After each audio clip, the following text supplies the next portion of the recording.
introduce to you a good friend of mine, the man of many words, Mr. Levi the poet.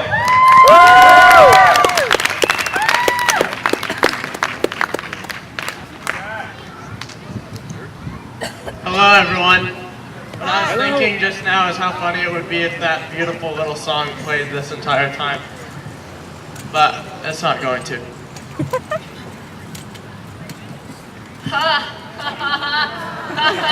I laughed. Oh, God. Hey! So, I'm not going to. So, there's this thing that we just said called participation. It's great. And, if you, so this is how it starts. This is how it starts, because I said so. On the count of 3, everyone has to yell, "Step out the front door, friends!" And you have to yell it loud. And all of you in your hearts, you hate me right now, but that's okay. It'll get better, I promise. I'll yell for a decent amount of time, and then White Collar Sideshow will play. So it's all right, and you'll get through it. And if you don't yell it, let me just clarify that if you don't yell it good enough, then I'll just keep making it happen over and over and over and over and over and over again. And then nobody wants that. Nobody. Some people might want that. Step out the front door, friends. 1, 2, 3. Step out the front door, friends! Awesome! My keys! Here on out! I'm gonna do whatever it is I please. Just outside of this thickening window is a world full of opportunity for me and you. And you and me. But I fell into that same flawed fantasy that detaching myself from Daddy's bedtime stories and Mommy singing me to sleep was gonna be the key that's gonna set me free. But look, you want out so badly right now, baby girl, but just you wait and see how much you miss your mom and dad once you finally get the chance to leave. I want to go home to my own bed tonight to sleep and cuddle with my puppy. I miss my puppy, alright? I want to make believe that she is a girl sleeping next to me. Like I used to when I was lonely, like I was lucky enough to have somebody there next to me to keep me company when I woke up in the morning and hold me. But now I'm buried in the arms of someone else and missing mothers. And I miss the weathered hands of my dad while holding tightly to my lovers. And we call this free. But now, I'm 18. I'm 22, baby. You want to see my ID? I'm going to buy all of my own cigarettes. In fact, 2 packs, please. Yeah, look, 2 packs for those 2 years that already ran myself broke. And 2 more for the 2 more I'm going to count on these to cope. I'll take 2 packs for those 2 days that I'm planning on being away. I'm going to smoke them both the first so that on the second, I could give my lungs a break. God. That's always the plan anyway, but my God, wait. Is that a 2-for-1 deal on those 27s? You know what? On second thought, I better get 2 more just in case on that second day when I wake, I decide to smoke all 8. But an old crawling Coke would go so nicely right now, and I've been drinking a little bit to try to forget about the fact that I had been drinking a little bit. To try to forget about the fact that I had been drinking a little bit. To try to forget about the fact that I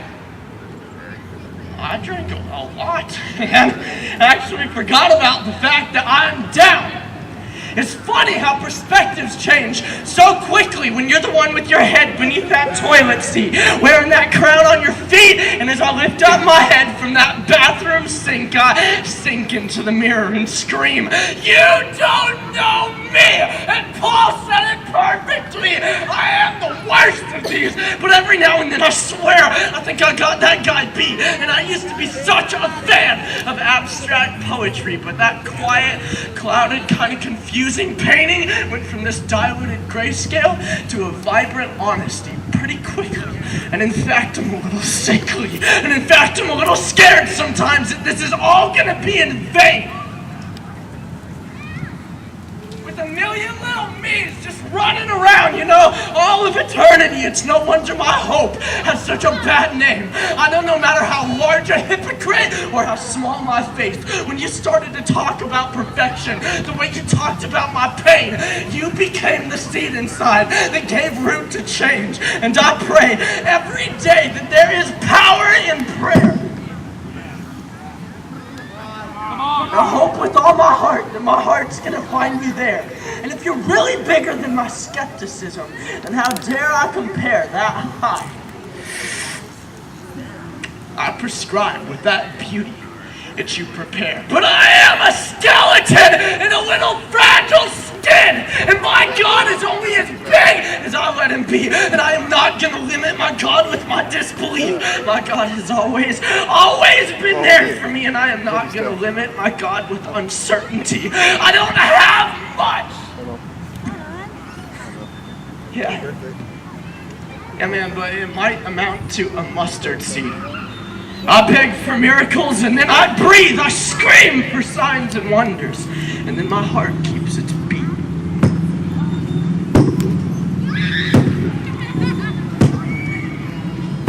You gotta go through that fire to be refined. There's this huge sense of helplessness and a hopeless time. Well, I'll be yours if you'll be mine, and we are one in a kind. So sang the birds and the bees when I was not strong enough to sing anything. If you care and provide for the least of these, then how much more will you look over me? I don't have much, but it might amount to a mustard seed. And I've seen you move mountains and command the winds and waves of the seas on a whim so much smaller than me. Singing, God, he is bigger than all the air I breathe. And the worlds will leave.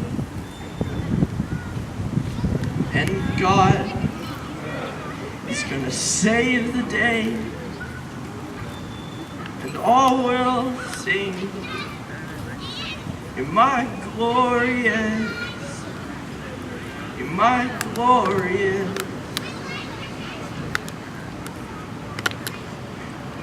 You told me that your God was beautiful.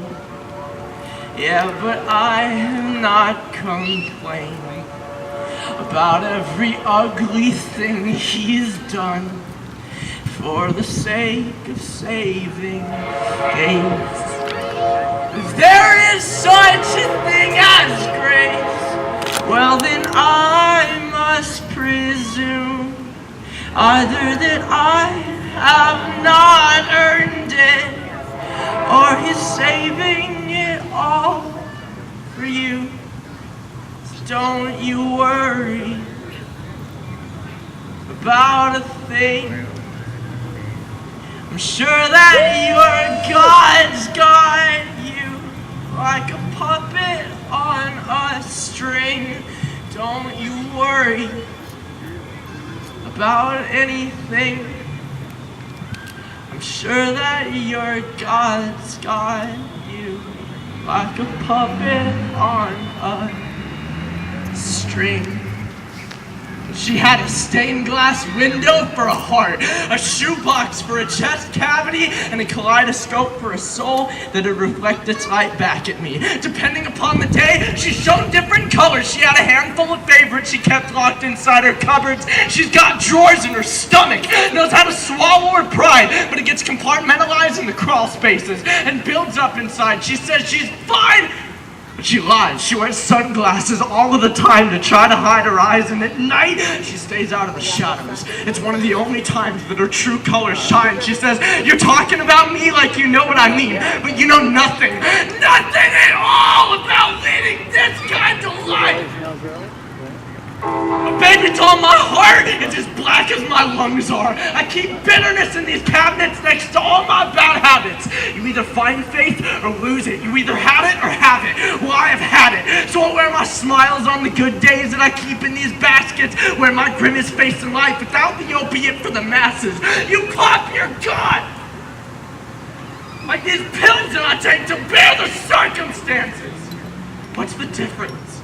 I call out to your God, but he never listened. You call it praying? Well, I'm just wishing that things could have been different.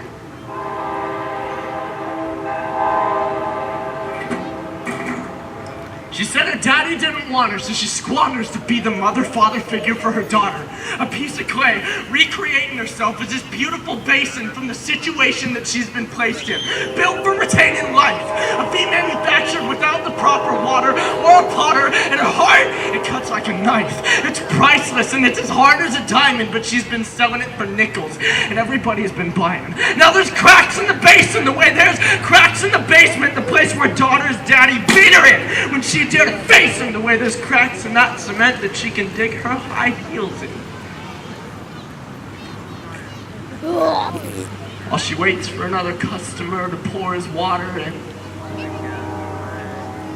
She said her mama was a little bit crazy, a little lazy, a little biased towards the media mainstream. Prone to feigning or naming and feigning when she'd pass out after blazing, just after Papa came home late for the hazing. The alcohol made him crazy. That's when I started praying, but nothing started changing. That's when I started blaming. We're all on our own. There's nothing in those stars. There is no hand out there to save me. Could you save me? Save me. She loved Vogue and American teen magazines almost as much as she loved vomiting, trying to match the model women that she'd see on the movie screen. Said, I believe that she loved me, and maybe it's a fantasy, but I think that she cared for me like she cared for methamphetamines. Don't tell me I need saving. You point your finger so righteously. All these people pushing at me to practice their piety. Well, I gave your God a chance to save me, so thank you kindly, greatly, but it's just me and my baby, me and my little girl, us against the world. So sweet dreams, daughter. I'm gonna be your mother, I'm gonna be your father. Every time another man just like her father bought her, she spent the nickels on diamonds for her daughter. She had prisms for eyes. And one time, she took off her mask and let me inside. I paid her for her time, told her that she was valuable, and she replied, I'm about as valuable as the next man in line, but I came to tell you that you're beautiful, okay? I think that you're lovely. I think that you're made for more than you settled for, she said, all of them. Every single one of them tell me they love me. I used to dream. I used to have big plans. I used to believe that there was somebody out there that was bigger than me and that he would take care of me and I could grow up to be whatever I wanted to be. But I guess it's too late for me, so I started selling my dignity to give my daughter that dream and to make it a reality. I used to dream. I never meant to quit. Who's to blame for this bullshit?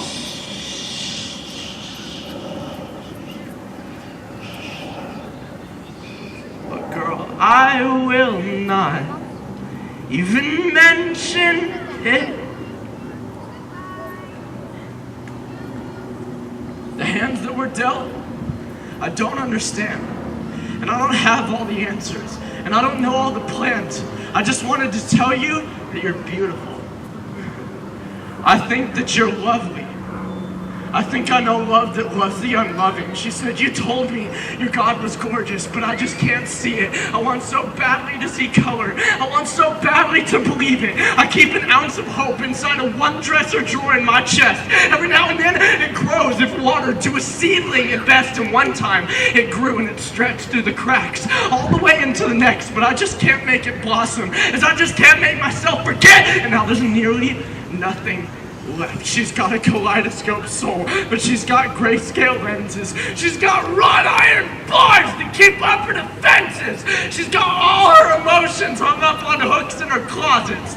She's got little hints of happiness tucked away inside her locket. She's got high hopes of heaven stapled to the doors of her cabinets. She wraps the hopes up in packets of personal baggage to mask it. She's got angels singing to her from the lips of ballerinas in a music box that she keeps locked behind this door that's cemented to a heart of rocks. But if you knock long enough, they say that door could be opened. Here's to hope, and until then, I just wanted you to know that you are beautiful.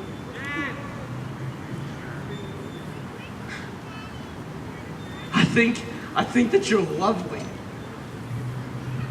I think that you're made for more than you settled for. She said, all of them tell me they love me, but I think you're gorgeous. And I swear it's true. I swear that there is more hope out there for you.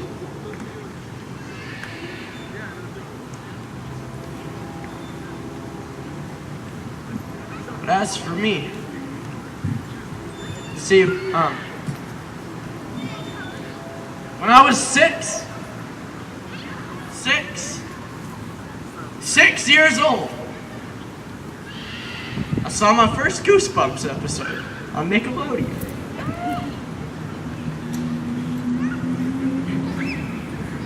And that stupid TV show made me so scared of werewolves, I was afraid to walk into the dark for months on end. And I guess not a whole lot has changed since then, except for now, these monsters are personified within, and I go to sleep with them. And I cuddle with them, and I dream about them, and I pretend that I'm 7 years old. Once that fear has finally gone away, until I saw my father's ghost inside my childhood home's window panes, and some silent, shadowed matter followed me around the halls of my house when I was 8, so I held on to the belief there's something dark lurking around my family to this day.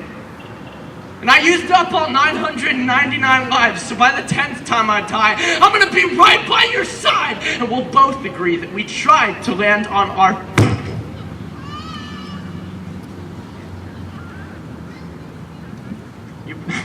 You poor boy, look. I don't even believe in demons. I know, man, I know, me neither. Nobody does. Nobody believes in demons until you've seen them. But, I don't smoke that ganja.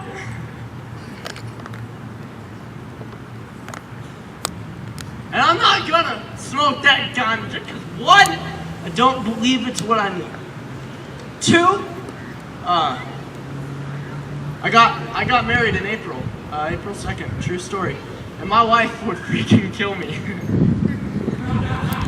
And three, all of my friends, all of them already smoked enough of that weed for 2 or 3 of my lifetimes. And I fell apart while I watched them fall apart. So I figure I got enough falling apart in my system already. And I'm scared for my family. I'm scared the werewolves are gonna keep attacking my dad. They already bit him up so bad, and the swelling spread into my mom's side of the bed. I've been thinking way too hard lately about getting some meds to help clear up this depression. It's clouding my head, but those tiny little red and white and black and blue and green and yellow and orange pills scare me half to death.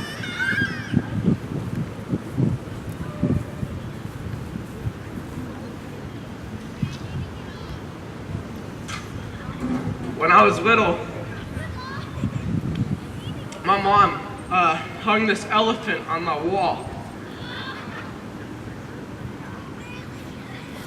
Now, this is a pig, but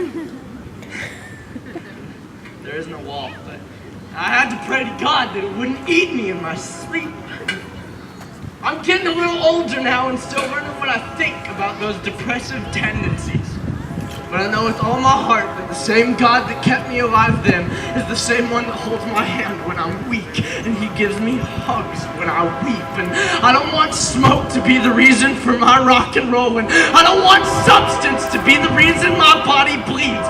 Prone to wander, Lord, I feel it. But if you'd hold on to me, I promise I'll do my best to keep on trying to believe. So come thou fount of every blessing, and tune my heart to sing your praise. Streams of mercy, never, ever, ever, ever, ever ceasing. call for songs of loudest praise. Teach me some melodious sonnet, sung by flaming tongues above, and praise the mount I am fixed upon it, the mount of your redeeming love.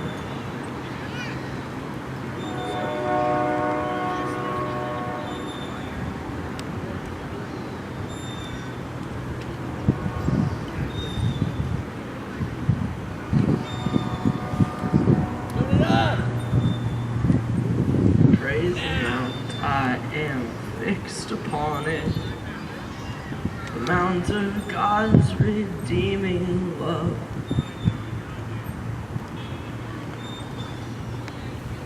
It's when I go to meet God,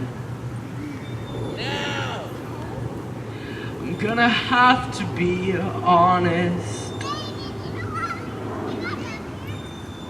And I'll tell you the truth,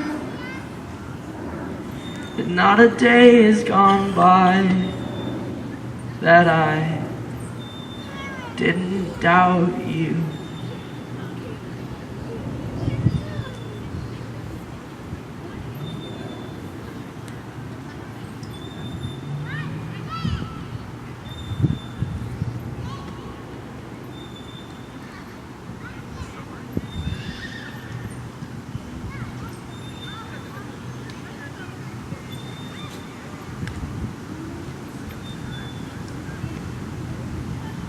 He always said, don't grow up too fast.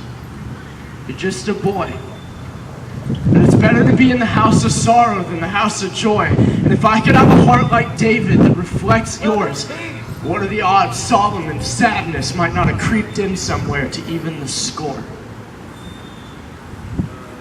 Dear Dad, do you remember when I was always sad? You and Mom called it my depressed year. And I know it was pretty bad. What drives a child to want to give up everything that he has? What makes a person think that? What makes a mother's son decide that death is better than tomorrow? Inside of each and every breath that I borrowed, I held on to the sorrow and thought, man, I am never going to be able to repay Jesus with the way that I live, and now I'm thinking so much that I screwed this all up, and I don't even know if you exist. So forget it! I may as well not exist! I never told you both that I almost killed myself. I did. I almost drove my car right off that highway bridge, and as I picked up pace, prayed to God that he'd forgive me if I went through with it. This is not a life worth living. I already ruined it, Mom! Dad, sister, my friends, my family, if you never see me again, I hope you live out your lives happily. Give my dog a kiss on the lips. And all of my writings go to my best friend, Isaac. And look, the ones about me and you are not meant to be kept in private. Make them your own and write your songs and inspire the world the way I wish that I did. Hi, nice to meet you. Sister, you're beautiful. Don't let them take that away. Don't let yourself become just another face with no name. Get to know Isaac better. You two can collaborate. Besides, your voice is way better than his has ever been anyway. Mom, I'm sorry that the last time we talked, we fought. I'm just so sick and tired of pretending to be somebody that I'm not. And years down the line, when I am all but forgot, you were my last thought. And as I finish that note before I get up to go, Dad, look, I'm sorry I kept all of this pain inside. This is gonna hurt you more than anyone else. And when I breathe my last, I'm gonna pray that you can forget your past in all of this and try not to blame yourself. I tried to find a reason to stay alive. I love you all so very, very, very much.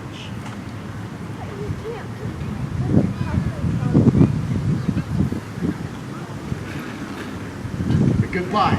I am coming coming to meet you now. I suppose this decision doesn't display much trust, but if you're real and you're really out there, then make me feel like I'm talking to something more than just the ceiling.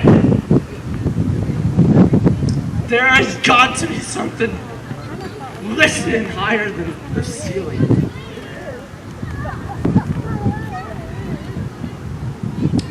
Dear Mom, I'm getting better at writing happier things. I know you'll never understand it, but I'm attached to the sadness, and it rings true when I sing. And there's a little bit of healing inside all of our suffering, as I have a Savior that took up my suffering for me. And as I drove down I-40 to collide with 25, I swear, something beautiful came alive in me inside. And this memory's enough to make me risk one more night on Christmas morning. On Christmas morning, I don't want my little sister to wake up without her brother by her side. So tear me to pieces, my sweet suicide, for to die is gain, but to live is Christ. And I'm gonna make you the apple of my eye. When I come to meet you, God, I'm gonna be honest with you. I'm gonna tell you the truth. Not a lot of time has gone by that I didn't tell you. When I come to meet you, God, I am gonna come complete, as you have completed me. And I'll beg you to come whole, and I'm begging to come happy. There is hope for me. Sometimes it gets so hard to believe.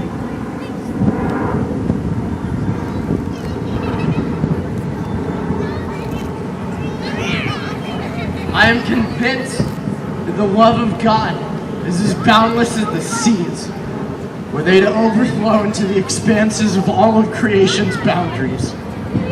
Were the water to rush like waves, were we the innumerable grains of sand carried in its storm towards a timelessness, held in a sovereign hand. Eternity would be the first to sing that it were not enough, and it would spill forth into another in an effort to contain such a love. I'm convinced that the grace of God is as unfathomable as the space that the seas of love would spill into as they pour forth and cover all my shame. Were the water to rush like waves, were we the innumerable stars in the sky, swept away into a righteousness, clearly seen by redeeming eyes. Eternity would be the first to sing that it were out of place, were it to be supposed that it should be sufficient to contain such a grace. And I am convinced that the joy of God is as insurmountable as the heights of which the oceans of love and grace are subject to spill over into life. Were all of hell to bear its swords, were we the innumerable elect, led into war behind a white horse, a king who defeated sin and death. Eternity would be the first to sing that it could not employ a volume or song sufficient enough to describe such a joy. There's green grass that grows out of this dead dirt we call ground. And in the times that we are wandering, we're all lost and found people, and life pours itself out from lost and found hands, and from lost and found hearts, and from lost and found beautiful, created works of art. I believe in a maker that makes people out of clay, makes creators out of clay, makes makers out of clay, and I think that he molds them all into a million different shapes, molds that clay into change. I believe in a breather that breathes life into nothing, a breather that breathes breath into a life that's worth something, and this is worth something. This is not all meaningless, and we may all of us be dust in the wind, but the dust spins in the breath of a speaker who knows where the particles lie, and in a word, reassembles them again. Thank you guys very much. I'm Levi the Poet.